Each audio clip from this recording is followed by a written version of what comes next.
GKST di Jakarta. Jadi sepertinya mereka merindukan dan ingin mengetahui hal-hal yang terkait dengan kita, bukan cuma soal adanya GKST, tetapi lebih daripada itu tentang pelayanan kita.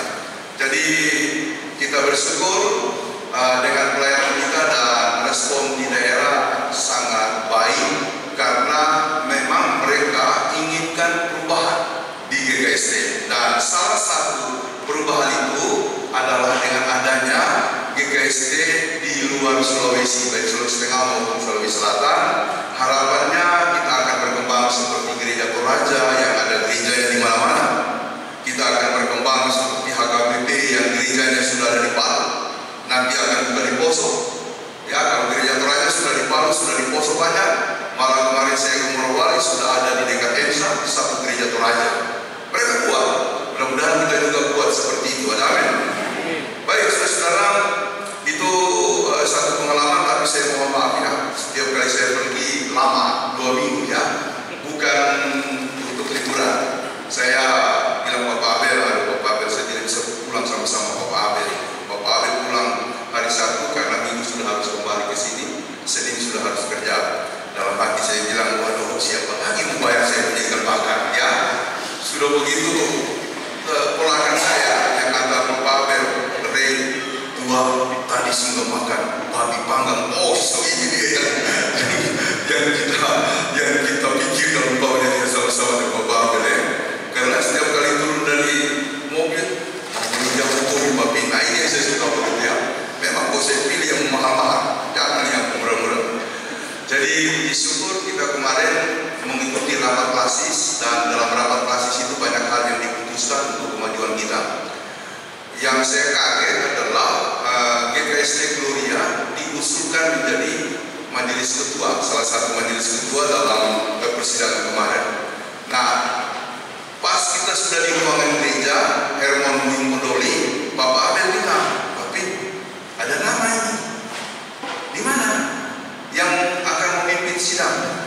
Biasanya kan kalau memimpin sidang nanti dihubungi, ya kan, teman kakak saya, papanya Devi, lalu ketika rapat jemaat diminta untuk menjadi majelis ketua sidang, dihubungi. Ini kok tidak dihubungi? Oh, mungkin mereka pikir Gloria sudah hebat, kalau tidak, mungkin mereka pikir Gloria sudah hebat. Nah, jadi satu pergumulan terbesar kita adalah sampai hari ini, tidak apa-apa saya buka saja, sinode masih bergumul untuk membayar gaji-gaji para pendeta yang harusnya tanggal 10 kemarin, tapi belum bisa karena dana itu minimal harus ada 2,6 miliar untuk pembayaran semua pendeta, sebab kita sudah sistem sentralisasi menyetor 30% ke sinode dan sinode yang membayarkan. Rupanya di luar prediksi banyak kendala yang terjadi sehingga terjadi penundaan. Jadi kemarin Ketua Umum menjelaskan di grup, mohon maaf atas keterlambatan, ada beberapa hal yang harus kami fikskan. Kami akan rapat lagi dengan semua panitia anggaran yang kemarin mempersiapkan ini. Dan karena itu minggu depan, jadi minggu depan, sampai ada pendeta yang sudah berdoa begini, oh gue, di Bedongeka, ya kan, kapan daya mati, mempopea SMSBG, oh Tuhan, dengarkanlah kesusahan kami, menunggu SMSBG mandiri tentang gaji sudah masuk atau belum, tidak muncul-muncul begitu ya. Sampai ada yang berdoa begitu, tapi dia hapus ya, karena ada yang komen, jangan juga sampai berdoa begitu ya. Walaupun susah, kita harus tetap bertahan. Saya kan sudah sampaikan di rapat klasis Komuno Utara bahwa HKBP itu berani melaksanakan sentralisasi penggajian pendeta dari sinode 45 yang disetor ke sinode, 55 bukan 50%, 55. Jadi sinode aman, jemaat yang teriak, jemaat-jemaat HKBP teriak karena kebutuhan mereka juga banyak, hanya mengelola 45%, tapi di atas aman, setoran 50% pun cukup. Ya, sudah begitu HKBP punya dana siap. Nah, saya bilang GKST setorannya 70-30 ke sinode, 70 dikelola oleh jemaat. Sinode nanti akan teriak, dan betul sekarang ya mereka mengalami satu dua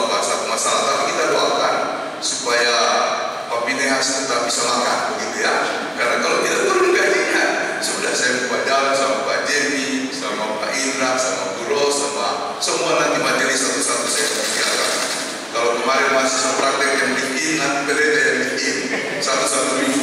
Amal nanti saya begitu ya.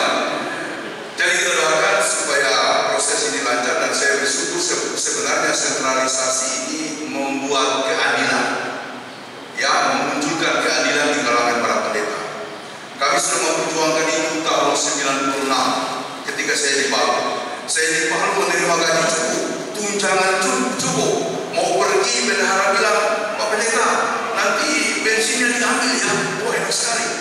Jadi tidak ada persoalan dengan hal-hal seperti itu, karena ditunjang full, kesejahteraan ditunjang full. Saya pergi ke jalan kaki dari jam 8 sampai jam 6 pagi, jam 8 malam sampai jam 6 pagi. Jemaat Bili itu hanya sanggup membayar separuh dari gaji pendetanya. Lalu kami memutuskan waktu itu di Rakernas di Tombe tentang sentralisasi per basis. Berjalan, para pendeta merasa senang, tapi satu periode saja karena dibatalkan oleh Sinode. Di persidangan Sinode mereka mengatakan Palu punya kebijakan sendiri, dibatalkan. Dan ternyata kemarin kita memutuskan untuk sentralisasi secara sinodal. Dan itu saya syukuri, hanya memang ada pergumulannya. Itu yang pertama. Yang kedua, selamat kepada keluarga Surya Indra Kusuma Turisumi dan Ibu Indah Puspita atas dibaptisnya anak kedua hari ini, Ivander Pramudia. Selalu saya muncul kalau bilang Pramudia anak tertua begitu ya. Ivander Pramudia Turisumi. Selamat ya kepada orang tua, selamat juga kepada kakaknya Audrey, selamat kepada para saksi, Bapak Ani dan kaum keluarga yang tadi sudah berdiri untuk menyampaikan kesiapannya, janji untuk mengajarkan iman kepada anak Ivander. Ivander itu nama hebat kan? Kalau kita dengar Ivander, siapa orang yang muncul di kepala? Ya, petinju. Ivander Holyfield begitu ya. Di mana waktu itu dia mengalahkan Mike Tyson yang sulit untuk dikalahkan. Tapi Evander Holyfield maju dengan satu ayat. Filipi berapa? Yang berkata, ya, apa isinya? Ya, segala perkara dapat kutanggung di dalam Dia yang memberi kekuatan kepada. Filipi berapa sorry? Ya, Filipi berapa?